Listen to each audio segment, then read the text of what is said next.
Hello, my lovelies. How are you? I am Jamie Dawn, and I am your evolutionary, revolutionary astrologer, bringing you your celestial wisdom for the week of September 2nd through the 10th. And we have some notable things happening this week. We have a new moon in Virgo that's on Monday. Pluto is officially retrograding back into Capricorn. We've got Mars moving into Cancer, where it's going to dance in the sign of Cancer for a little while, retrograde. It's going to move into Leo, retrograde, back into Cancer, and then go direct again. So we've got Mars energy kind of theme for the next several months because it takes Mars 2.5 years to go through all the signs, right? And when it retrogrades, it slows some things down, or it has us repeating certain Martian themes, and Mars in Cancer, first degrees of Leo. So we're going to talk about a little bit of that, but we'll keep talking about that along the way, put some pins on the map with it.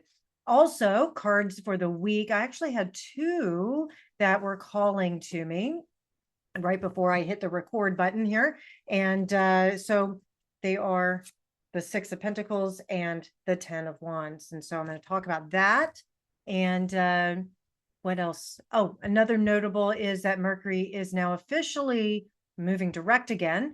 Take a little bit of time for it to wake up out of its shadow, but by the end of the week, we should be feeling a little bit more oomph and pizzazz as Mercury will move into the sign, back into the sign of Virgo, where it was at the end of July, 1st of August. So there's going to be some themes around that as well. But let's talk about the cards of the week first, the Six of Pentacles. And this has come up before, if I believe, if I remember right. But regardless, the Six of Pentacles is up again because we've been through a lot. Mercury is now direct. This retrograde definitely wreaks some havoc on people through, especially those mutable signs. And if you have a lot of Gemini and Virgo in you, it most likely created quite a bit of stir for you as well. And so here we are on the other side, and the Six of Pentacles is inviting us to think like the wealthy man that comes up on the card and sharing our wealth. We've accumulated a lot of experiences. Our wealth can be more than just money, right? It can be a wealth of friends, a wealth of feeling loved, a wealth of everything just seems right in the rain. Could be, I just have so much time and energy to share with others. And that's what this card is. It's basically saying it's time to get generous and share this abundance that you feel, or the wealthiness that you feel with others. Also, it could be that there's let's say you want to help someone, maybe make a loan with them, something like that really helps them. So that may come up as well. And the opposite may be that you're on the receiving end of some people's generosity, and that helps you get on your feet, especially if times have been kind of tough over the last couple of weeks, months, and maybe even years for some of us, and that's not easy. So this feels like it's a nice turning that's happening. And then the 10 of Wands, which I love the wands because it's fire, right? But the 10 is the end of a cycle and the beginning of a new one. It's sort of that in-between space in my mind when I look at it from a numerological aspect, because 1 starts the cycle, 9 actually ends the cycle. And here we have a 1 and 0 put together to make the 10. Just says, pause, take a moment, relax, breathe, because we're about to start something new. But the 10 of 1 also says, hey, maybe we're taking on too much. And there's a lot of responsibility, things that are weighing us down.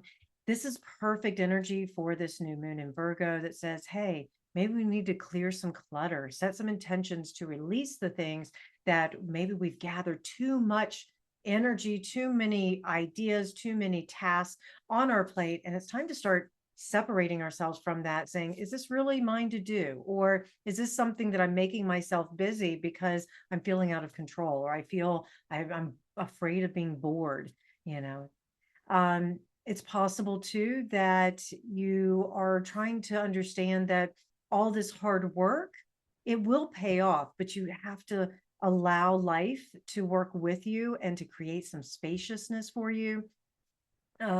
And really, I think the biggest thing with this 10 of cards is the emphasis is you want to avoid burnout.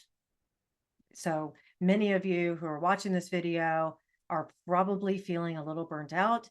And, I know that summer in the northern hemisphere has happened. And so you're going, okay, I got to get back into this routine. And I have all these things that I need to do. But guess what? Life has a way of throwing curveballs at us and circumstances that if we don't take our own advice, if you will, and take our own time out, then the universe could have a way of doing it for us by just making us feel exhausted, frustrated, unmotivated, all those things that burnout can lead to. Resentment is one of the worst. If you're not familiar with what burnout is, let me just identify it for you. And maybe this is something you're working with, right? So I mentioned the exhaustion, the lack of motivation, but the resentment also, where it's like, oh, I have to do this job one more time, or I have to talk to this person one more time, or whatever it might be. And those are very good indicators of burnout, which means that you're not giving yourself enough time to focus on other things, to just be. Maybe your self-care isn't there. So this week in particular, carve out some space and time for that self-care. That new moon in Virgo really does offer that for all of us. So I mentioned the astrology of the week. That was the two cards to work with. The astrology, we have Pluto officially retrograding back into Capricorn until November. So it's just in this last degree. It's not going to go much further than 27 degrees back into Capricorn. So it's just going to clean up a little bit of residue that may have been left over with that theme around our institutions, organizations, what we feel we accomplish. And remember, Pluto's that planet of power and force. And it does have, as I call it, the cosmic rotor-rooter that comes in and it stirs up all the shadow stuff. The stuff is unknown that comes back up for us to revisit. So if there's been some themes in the last 2.5, 3 years in particular, because of these late degrees of Capricorn where Pluto was transiting, those themes could come back up one more time to just help us work with it and then finally release it. The Virgo New Moon, and that happens on Monday, the 2nd. Mercury is also direct now, but still in the sign of Leo, and it's going to make a trine to Chiron. Remember, Chiron's our wounded healer, or that teacher asteroid, if you will, the archetype of working with all of our fears and insecurities and our wounding and using it as a teaching point. We go through difficult times so that we can help others. So Mercury is going to make this harmonious aspect to Chiron, and there's going to be enough of an orb with the sun and moon being new. They're going to be at 10 degrees, and the orb is enough to make an opposition to Saturn, because Saturn's at 16 degrees. So I work with an 8-degree orb on major aspects. And so this kind of tension, right, with the opposition, remember, it's like you're standing in the center of your home, your front door is ringing, your back door is ringing, you're going, which one do I answer? They both need my attention. So there's this push and pull that can happen. And so here we have a new moon every month. It invites us to a chance to reset, to set new intentions, to just be quiet for a little bit. It's not time for action. But with Mercury trining Chiron, Chiron's in Aries, a planet, ruled by, or excuse me, the sign ruled by Mars of action. It's like our thoughts could be all about what am I doing that, or what am I not doing that I need to start doing? Perfect. As long as we're not getting critical and beating ourselves up because we haven't gotten the things done that we think we should.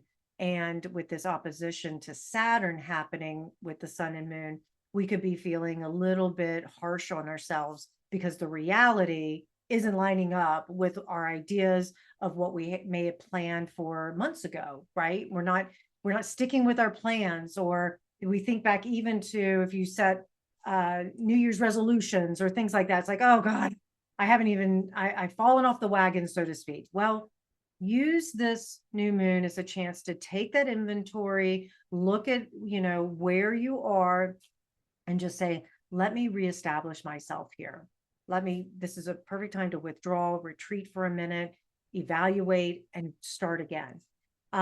We could feel the force of Pluto pushing us to do this, and that can stir up some insecurities with Mercury in Leo, trining Chiron in Aries. We could also have wounding around whether or not we're worthy to actually, it's like, do I really believe that I can have good things when I'm not even doing some of the habits that support that?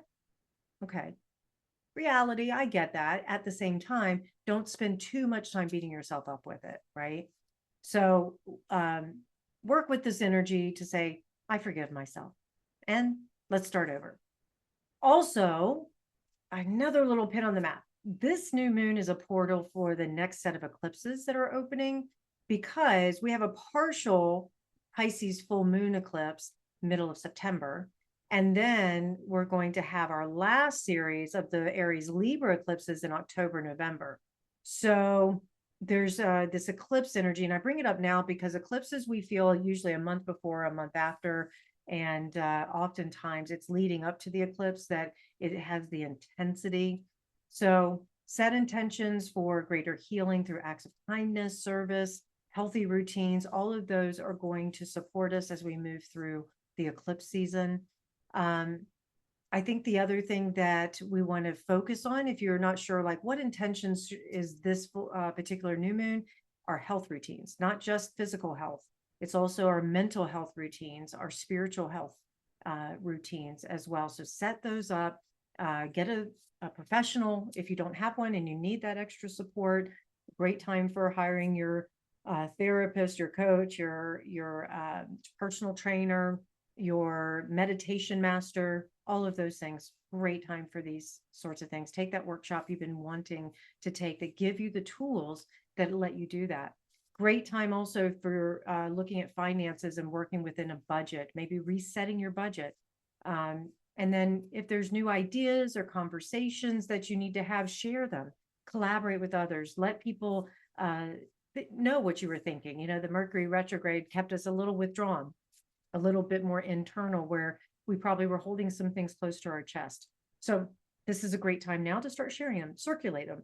You know, if you're feeling a little vulnerable around what you're sharing, make sure it's somebody that you trust and feel safe with. I mentioned Mars entering Cancer. That happens on Wednesday. And just a little bit here, if you're not as familiar with the astrology, I'm going to make the connection so it doesn't sound like a bunch of jargon. But remember, Mars is our planet of action, motivation, assertiveness, drive, passion. And Cancer is the sign where we're intuitive. It's the crab, right? Where the crab is water and sand, so to speak, and it does the sideways crawl because it has to put feelers out there. So it's much more passive. Mars is actually considered to be in detriment in the sign of Cancer because Mars likes all this action, but Cancer's more of the homebody. It carries, you know, the crab carries its shell on its back. It wants to relax. It needs to feel safe. You know, Mars has a tendency to just be impulsive. That's not very safe to the Cancer energy, right? But what it can do is it helps us to get really fiercely protective of the things that we care about, the places we feel we belong, the people we feel we belong to. Our attention can go a lot more towards family and ancestral matters, things from our past, people from our past, working with that energy, healing it. All of that can be really powerful for us with Mars and Cancer. The downside, of course, with Mars and Cancer is it can become passive aggressive.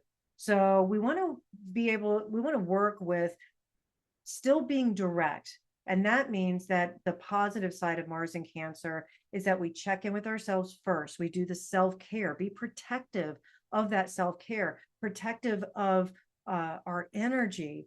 And if we're triggered by something or we're wounded by something, speak to what is happening inside of us instead of going, oh no, I don't feel it. Well, you don't, you know, the sarcasm, you don't ever do it anyway. So I guess I don't need to, right? You know, it's this passive aggressive kind of stuff that it's not going to get us anywhere.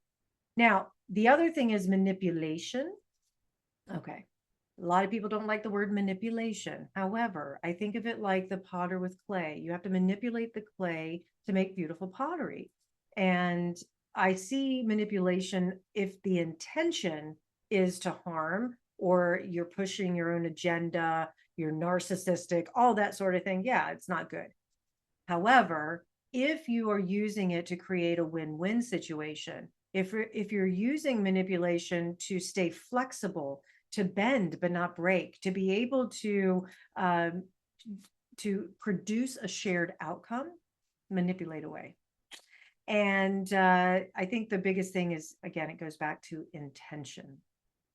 I'll talk more, as I say, about Mars and Cancer as we keep going along, because it's going to make different aspects to like the sun in Virgo. It'll make a sextile, it'll make aspects to Saturn in Pisces, it'll make a trine because we're dealing with water and earth. So anytime we have water, earth with, they make sextiles and trines. And if we have Mars in Cancer, Cancer water sign, and it's with fire and air, then it's going to be making these squares and oppositions that can happen. So just keeping these little pins on the map, that remember that the tension, the dynamic forces help to propel us forward into manifestation. Because when things come too easy to us, we could get lazy. That's the nice thing about Mars and Cancer. You don't see that being a lazy energy.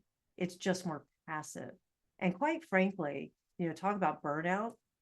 I welcome some passive energy where it's not do all the time. We're just like, nah, I just want to be at home. I want to make sure people feel good. That's the thing I love about Mars and Cancer, is that people feel safe if you're using the energy right, because you're going to be that fierce mother, that protector that says no one's going to touch my cubs, So, all right.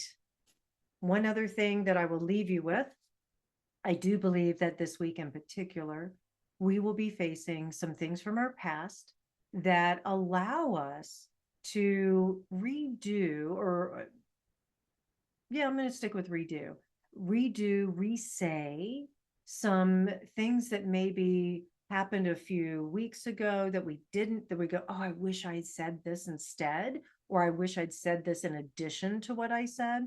I do believe that those conversations are coming, and that situations that show up can be very beneficial for us to go, yeah, I am evolving. Look at me. I'm really proud of myself. So keep that in mind. I know with the Virgo energy, it can be a little bit harsher when it comes to the negative self-talk. And I think if we feel it, if we go into that negative self-talk, you know how to transform it. It's there for a reason, and go, wait a minute, I wouldn't talk to somebody else that way. Why would I talk to myself this way? Or I wouldn't want someone else criticizing me like that. So why am I doing it? Again, it's a wonderful reminder. You matter just as much as anyone else. All right, you guys, I hope this helps. Please like, subscribe, share, comment. Come find me at jamiedawn.com and when to listen. And I am not going to be live on radio. I will actually be enjoying Labor Day weekend with family and friends. And I will see you guys next time. I'll give you another video next week. All right, take care.